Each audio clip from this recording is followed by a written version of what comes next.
No Oriente, o tratamento de transtornos mentais com acupuntura é muito comum, dos transtornos mais leves até os mais desafiadores. No Ocidente, por outro lado, começamos a entender agora e utilizar numa escala muito maior essa fantástica ferramenta. Olá pessoal, sejam muito bem-vindos ao meu, ao seu, ao nosso canal Sérgio Ribeiro Saúde. E hoje falando sobre transtornos mentais e as possibilidades com acupuntura. Como a gente sabe, dentro da acupuntura, da terapia oriental, não existe separações entre corpo e mente, muito antes, pelo contrário, existe uma completa integração dos níveis que compõem o ser humano. Até porque quando adoecemos de uma forma completa e não em partes. Somos afetados de uma maneira ampla.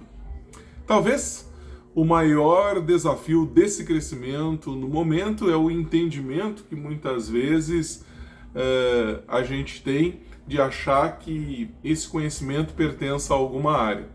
De forma alguma, né, ninguém tem nenhuma reserva de domínio sobre esse mercado, né, ele já é um conhecimento que foi consagrado como patrimônio da humanidade, patrimônio imaterial da humanidade desde de 2010 e é utilizado com segurança e eficácia por todas as áreas da saúde. Mas, independente disso, seguimos.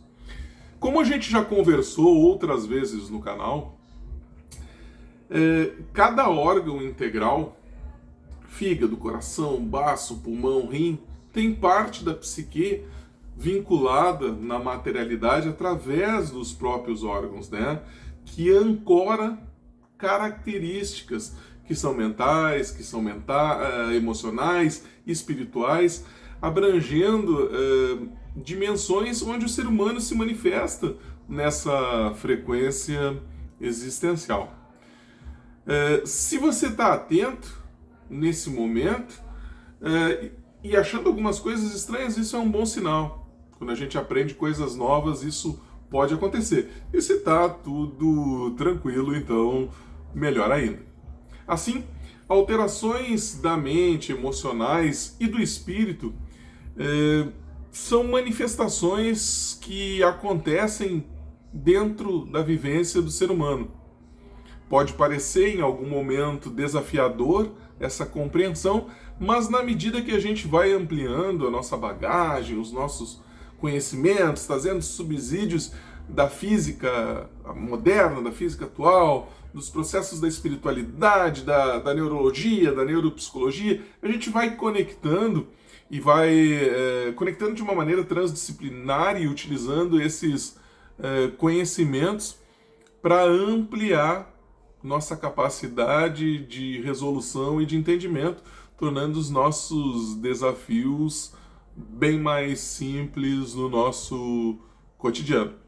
Você pode encontrar no livro do Imperador Amarelo síndromes básicas ligadas a transtornos mentais, como a Dian, que em geral caracteriza a depressão e alguns aspectos da esquizofrenia, a Quang, que inclui estados de agitação, mania, alucinações, delírios, a Yu Tseng, que seria uma depressão mais profunda, associada à perda, luto, tristeza excessiva.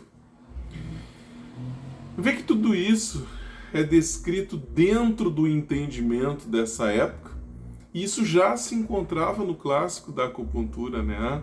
O livro do Imperador Amarelo, Huang Di Neijing, transcrito para o papel mais ou menos 2.500 anos antes de Cristo, antes da Era Comum.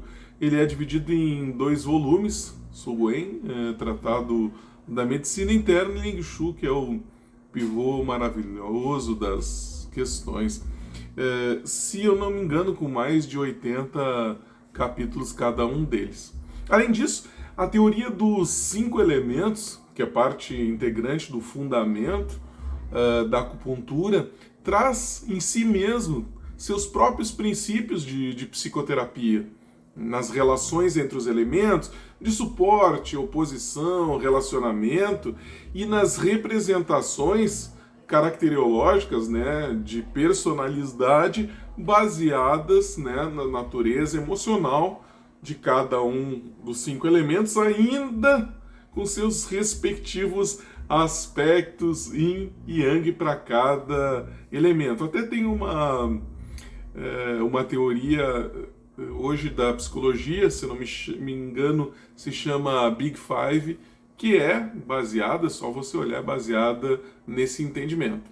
Então, começando com um princípio simples, onde a gente entende que a alegria excessiva, a agitação, a mania, ela pode ser estabilizada através da tristeza. De uma coisa simples assim, a gente expande para princípios taoístas, budistas, que são cultivar a virtude humana sobre a resolução de problemas. Então, elas dão uma ênfase, e essa ênfase é toda voltada para a solução dos desafios, ao mesmo tempo que ela convida a pessoa a ampliar a própria consciência, né? A multifrequências de si mesmo, do seu meio, do que acontece ao redor, do universo em que ela vive, né?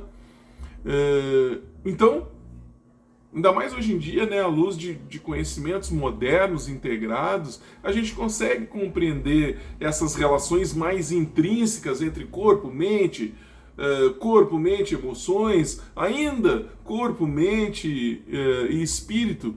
A gente vai compreendendo cada vez mais essas questões, né? Muitas vezes, pelo que acontece na nossa vida, pelas experiências próprias que a gente tem com espiritualidade, das formas mais amplas, envolvem até a EQM, a experiência de quase morte, né? A única coisa que eu ressalto para quem está tendo esse entendimento é que espiritualidade não é religiosidade, né? Não é nada sobrenatural. É uma busca que vai sendo construída através do conhecimento de si mesmo, da sua própria vivência, da sua experimentação, que vai levando a uma visão mais ampla, a amplitude desse conhecimento. E quando a gente vai nessa direção, a gente vai entendendo então que hoje em dia é possível lidar com muita eficácia, muita segurança, transtornos mentais, com a acupuntura, com a terapia oriental e com um conhecimento que é diferenciado e traz mais uma ferramenta e mais uma oportunidade de psicoterapia para quem enfrenta desafios em transtornos mentais. Fique bem, seja feliz e até nossos próximos encontros.